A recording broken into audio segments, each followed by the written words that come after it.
na wala namang ginagawa itong gobyerno na ito, kundi number 1, mamulitika, at number 2, ubusin ang budget ng Pilipinas sa korupsyon. So yan lang yun ang ginagawa nila, sir, sa totoo lang. Meron ba kayong nakikitang project? Wala, 'di ba? So ibig sabihin, wala na silang ibang objective para sa kanilang pagkaupo diyan sa administrasyon, kundi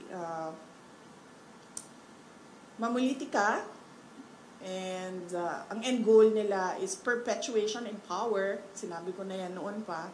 And paano nila gagawin yon?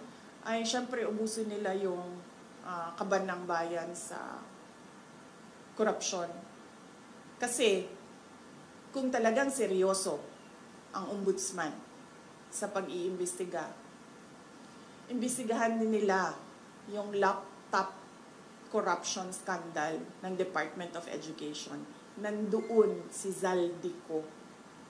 At alam ko yun dahil gumawa kami ng sarili naming investigation sa loob ng Department of Education noong ako ay Department of Education Secretary. May I just say na merong confidential funds na pumunta doon sa paghahanap ng ebidensya sa investigasyon na yon. Ano po naging involvement ni Saudi ko dun sa laptop? SunWest ang contractor ng laptop doon sa DepEd. Next question is Willie Casimiro, ABS-CBN.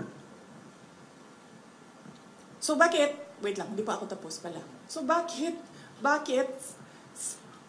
specific yung pag-iimbestiga?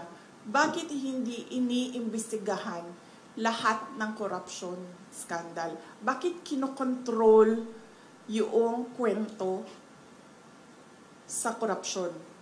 Bakit hindi nilalabas lahat nung